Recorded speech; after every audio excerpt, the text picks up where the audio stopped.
अस्सलाम वालेकुम। नई वीडियो के लिए चैनल को सब्सक्राइब ज़रूर कीजिए और बेल आइकन के बटन को दबा दीजिए। शुक्रिया।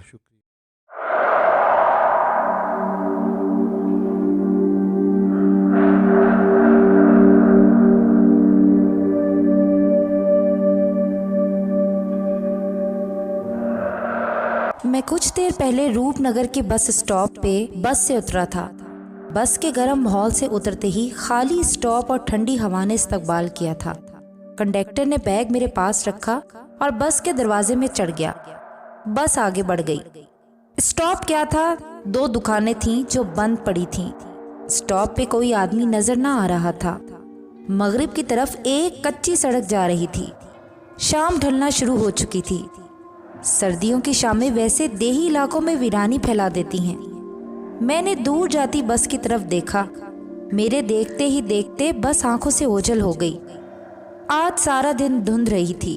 मैं जब घर से निकलने लगा तो धुंध और सर्दी की शिद्दत देखकर अम्मी ने आज ना जाने की सलाह दी थी, मगर मैंने इनकी गले में बाहें डालकर समझाते हुए कहा, अम्मी जी, मैंने अमजद को खत लिख दिया था कि आज की तारीख में दोपहर के वक्त पहुंच जाऊंगा। कल अमजद के भाई की बारात है, अगर मैं ना पहुंच सका तो इसे बुरा लगेगा। और इसका खत भी आया था कि आज के दिन सुबह वाली पहली बस में बैठना, वो तुम्हें रूपनगर के स्टॉप पे दोपहर को पहुंचा देगी और मैं खुद तुझे लेने आऊंगा। और अगर अम्मी मैं नहीं गया तो इसको दुख भी होगा। और दूसरा, वो अपने भाई की शादी वाले दिन बस अड्डे पे खड़ा मेरा इंतजार करता रहेगा। और ये सुनकर अम्मी ने मुझे जाने की इजाजत दे दी। मैं सुबह सुबह ही लारी अड्डे पे पहुंच गया था, मगर धुंध बहुत ज्यादा होने और कोई सवारी ना होने की वजह से बस रवाना ना हुई थी। तकरीबन 3-4 घंटे इंतजार करना पड़ा। सवारियां 5-10 और आ गई थी। जो बस सुबह 7 बजे रवाना होनी थी वो 11 बजे रवाना हुई। सारा रास्ता धुंध बहुत ज्यादा होने की वजह से बस ड्राइवर आराम आराम से बस चला के आया था। और अब शाम के वक्त मैं रूपनगर के स्टॉप पे अकेला खड़ा था और सोच रहा था कि मेरा दोस्त अमजद शायद मुझे लेने नहीं आया, या ये भी हो सकता है कि वो दोपहर तक मेरा इंतजार करता रहा हो और अब मायूस होकर वो वापस चला गया हो। मैंने इर्द गिर्द देखा कि शायद कोई तांगा या सवारी मुझे मिल जाए, मगर स्टॉप पे मेरे सिवा कोई न था। मैं कुछ देर रुककर बेवजह अमजद का इंतजार करने लगा। इस दौरान तेज ठंडी हवा के झक्कड़ मुझे अपनी सख्ती का एहसास दिला रहे थे। मैंने गर्म कपड़े पहने हुए थे, मगर फिर भी सर्दी को महसूस करते हुए मैंने बैग से गर्म चादर निकाल ली और इसे ओढ़ने लगा। इसी असना में मुझे पक्की सड़क पर सामने से रोशनी आती दिखाई दी। रोशनी करीब आती जा रही थी। ये एक कार थी जिसकी रफ्तार आहिस्ता हुई और फिर कार कच्ची सड़क पर मुड़ गई। कार में पिछली सीट पर खवातीन और आगे की सीट पर 2 मर्द थे। इन दोनों ने कार मोड़ते हुए मुझ पर एक अचटती निगाह डाली और कार कच्चे रास्ते पर आगे बढ़ गई। मैं कार को जाते देखकर बैग उठाकर कच्ची सड़क पर चल पड़ा। यही रास्ता अमजद के गांव जाता था। इस जगह मैं पहले भी आ चुका था। मैं पिछले साल अमजद के साथ बस में सफर करके इसके साथ इस गांव में आया था। मुझे याद था कि बस से उतरने के बाद अमजद के बड़े भाई हमें मोटरसाइकिल पर बिठाकर गांव ले गए थे और मोटरसाइकिल पे बस हमें तकरीबन 20 मिनट ही लगे थे।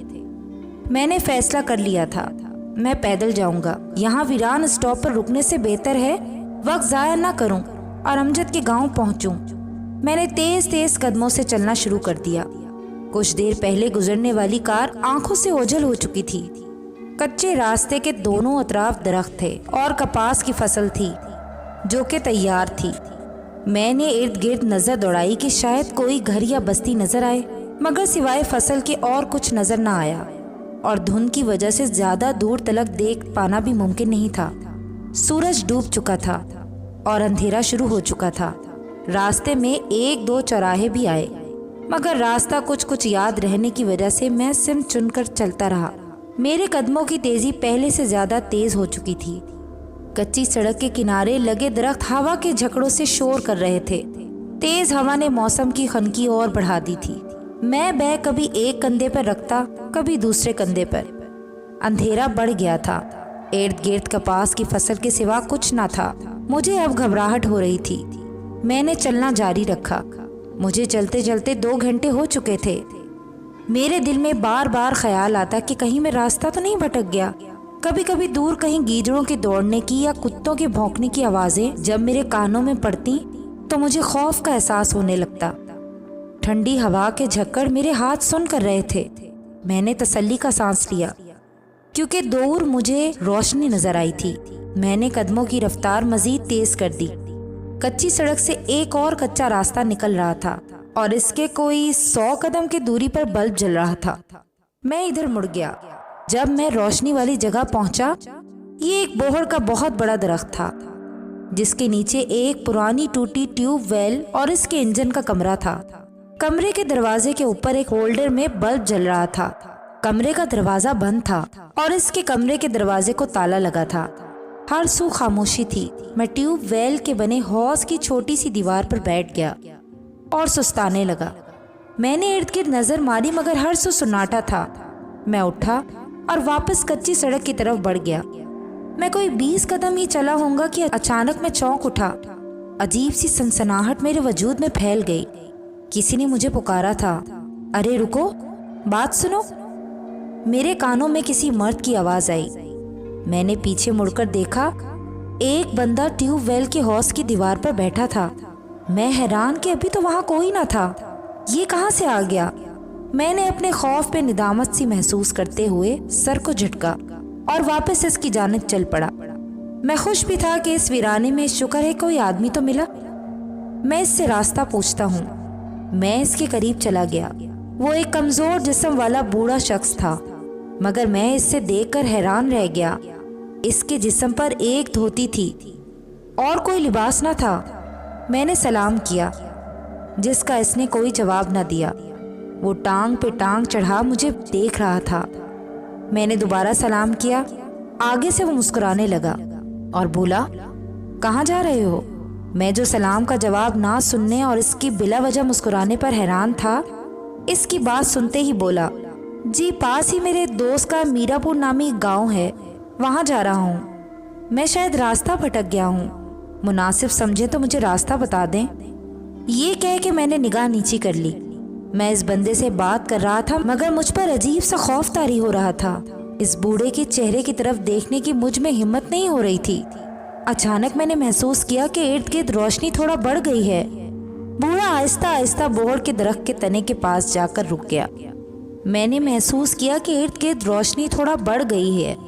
मैंने बूढ़े की तरफ देखा जो अब भी मेरी तरफ देखकर मुस्कुरा रहा था। मेरा दिल किया मैं दौड़ लगा दूं मगर बूढ़ा बोला, रुको मैं तुम्हें पूछ कर बताता हूँ। ये कह के बूढ़ा उठा और दरख्त के तने की तरफ बढ़ गया। पतला सा कमजोर वजूद और इतनी सर्दी में सिर्फ धोती पहने हुआ था। क्या इसे सर्दी नहीं लगती?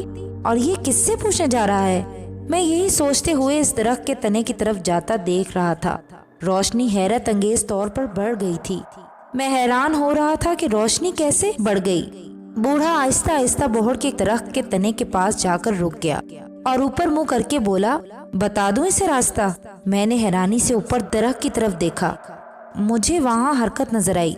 मैंने आंखें सुकेड़ के थोड़ा सा गौर से देखा। मेरे औसान खता हो गए। दरख्त की हर शाख पर बूढ़े बैठे हुए थे जिनकी तादाद सैकड़ों में थी और वो सब मुझे घूर कर देख रहे थे। मेरा सांस खुश्क हो गया। मुंह से थूक तक ना निकला जा रहा था। इतने में दरख्त के नीचे खड़ा बूढ़ा हंसा और इसके हंसने के साथ ही वो सारे बूढ़े हंसने लगे। वो सब एक साथ हंस रहे थे और मैं हवनको की तरह मुंह उठाए कभी दरख्त की टहनियों पर बैठे बूढ़ों को हंसते देखता और कभी दरख्त के नीचे खड़े बूढ़ों को, और सब एकदम चुप हो गए। दरख्त के नीचे खड़ा बूढ़ा अब मुझे घूर रहा था। मैंने दरख्त के ऊपर देखा। वो सब बिल्कुल खामोश और सपाट चेहरों से मुझे देख रहे थे। पता नहीं कहां से मेरे अंदर इतनी हिम्मत आई कि मैं वापस कच्ची सड़क की तरफ भागा। कच्ची सड़क पे पहुंचकर मैंने पीछे मुड़कर दरख्त की तरफ देखा। वो बूढ़ा अब दोबारा हौज की दीवार पे बैठा था और मुझे देख रहा था। मैं भागने लगा। मैं अपना बैग भी वहीं भूल आया था। मैं सरपट भागे जा रहा था। पता नहीं मैं कितनी देर भागा। जब थक गया तो मैं रुक गया। मेरा सांस होंकी की तरह चल रहा था। मैंने अपने दोनों हाथ घुटनों पर रख लिए और झुककर सांस बहाल करने लगा। अचानक मेरे कानों में घंटी की आवाज आई, जैसे पालतू जानवरों के गले में लोग घंटी बांधते हैं। मैं चौंक कर सीधा हुआ और धुंध भरे अंधेरे में देखने की कोशिश की। एक बैलगाड़ी आ रही थी। बैल के चलने से शायद इसके गले में लगी घंटी आवाज कर रही थी। बैलगाड़ी पर एक आदमी चादर लपेटे बैठा था। मैंने फौरन इसको आवाज दी कि भाई साहब, मैं रास्ता भटक गया हूँ और रास्ते में मुझे अजीबोगरीब बूढ़े दरख्त पर बैठे नजर आए। बैलगाड़ी रुककर वो आदमी बोला, वो बूढ़े देखे हैं? वो ऐसे तो ना थे। ये कहकर उस आदमी ने अपनी चादर उतार दी। अचानक रोशनी सी हुई। मेरे सामने वही ट्यूबवेल वाला बूढ़ा बैठा था। खौफ और दहशत से सांस रुकने के करीब थी। मैं फिर भागा। कितनी देर भागा मुझे याद ही नहीं। मेरी चादर भी उसके दौरान गिर गई।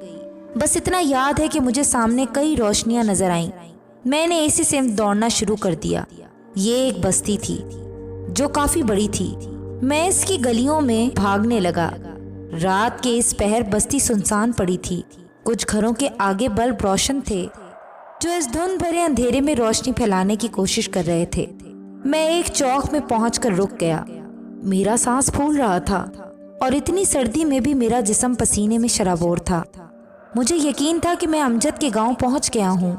इसी असना में मेरे कानों में सीटी बजने की आवाज आई। जागते रहना भाइयों, और लाठी की जमीन पर लगने की आवाज आई। मैं समझ गया था कि बस्ती का चौकीदार है। मैं आवाज की सिम चल पड़ा। सामने एक चौकीदार गरम चादर ओढ़े सीटी बजाता हुआ ऊंची आवाज में जागते रहना की सदा करते और लाठी जमीन पर मारते हुए जा रहा था। मैं भाग के इस तक पहुंचा और कहा, चौकीदार साहब रुकें, मैं अमजद का मेहमान हूँ और इसका घर कहाँ है? चौकीदार मेरी आवाज सुनकर रुक गया और बोला, खैर है, तुम इतने घबराए हुए क्यों हो? मैंने कहा कि ना पूछें, आज मुझे रास्ते में अजीब से बूढ़े नजर आए हैं, इस वजह से मेरा ये हाल है। आप बराए मेहरबानी मुझे अमजद के घर का रास्ता बता दें। चौकीदार ने मेरी बात सुनी और मुंह ऊपर करके कहा कि क्या ख्याल है, बता दूं रास्ता? मैंने हैरानी से चौकीदार की बात सुनकर ऊपर की तरफ देखा। दहशत और हैरानी का ऐसा एहसास मैंने इससे पहले कभी नहीं महसूस किया था। मेरी टांगें भी खौफ से कपकपाने लगीं। रोशनी बढ़ गई थी। ऊपर मेरे वही दरख्त था और सैकड़ों की तादाद में वही बूढ़े बैठे थे। सब ने ऊंची आवाज में हंसना शुरू कर दिया। मेरे सामने चौकीदार की जगह वही मकरूब बूढ़ा खड़ा हंस रहा था और फिर अचानक वो सब खामोश होकर मुझे घूरने लगे। फिर मुझे कुछ याद न रहा। मेरा दिमाग अंधेरों में डूबता जा रहा था। आखिरी एहसास जो था वो इस बूढ़े की घूरती आंखें थीं।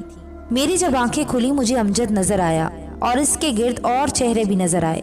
मैंने घबरा कर उठने की कोशिश की, मगर अमजद के वालिद साहब ने मुझे दोबारा लिटा दिया और बोले कि बेटा घबराओ नहीं, तुम घर पहुंच चुके हो। कुछ देर बाद मेरे हवास संभले तो मुझे अमजद ने बताया कि असर तक वो रूपनगर स्टॉप पे मेरा इंतजार करता रहा था। फिर मायूस होकर वापस लौट गया और रात को खाना खाते अब्बा ने तुम्हारा पूछा तो मैंने कहा वो नहीं आया। तो अब्बा ने कहा हो सकता है बस लेट हो गई हो। हम तुम्हारे बारे में बात ही कर रहे थे तो करीबी शहर से शादी पे आए एक मेहमान ने कहा कि मगरिब के वक्त कार में हम यहाँ आ रहे थे। हम जब रूपनगर स्टॉप से कच्चे रास्ते से उतरे तो रूपनगर स्टॉप पर एक लड़का अकेला खड़ा था। मैंने हुलिया पूछा तो उन्होंने जो हुलिया बताया वो तुम्हारा था। हम इसी वक्त 2 मोटरसाइकिल लेकर तुम्हें लेने निकल खड़े हुए, मगर पुराने बोहड़ वाले ट्यूबवेल से जब गुजरने लगे तो एक बूढ़े आदमी ने हमारा रास्ता रोककर कहा कि ट्यूबवेल के पास एक लड़का बेहोश पड़ा है। मैंने वहां जाकर देखा तो वहां तुम बेहोश पड़े थे। हमने इस बूढ़े की तरफ देखा मगर बूढ़ा शख्स हमें नजर नहीं आया। तुम्हारा बैग और तुम्हारी चादर तुम्हारे पास पड़े थे। हम तुम्हें उठाकर यहाँ घर ले आए। सारी रात तुम्हें होश नहीं आया। अब फजर की नमाज अदा करके इमाम साहब को साथ लाया हूँ। उन्होंने तुम्हें दम किया है, तब जाकर तुम्हें होश आया है। मैंने इर्द गिर्द देखा, अमजद और इसके वालिद के अलावा 5-7 लोग और भी थे। इनमें एक नूरानी चेहरे वाले बुजुर्ग भी थे जो शायद मस्जिद के इमाम थे। मैंने ठंडी सांस ली और इनको सारा वाकया सुनाया। सबके मुंह हैरत से खुले रह गए।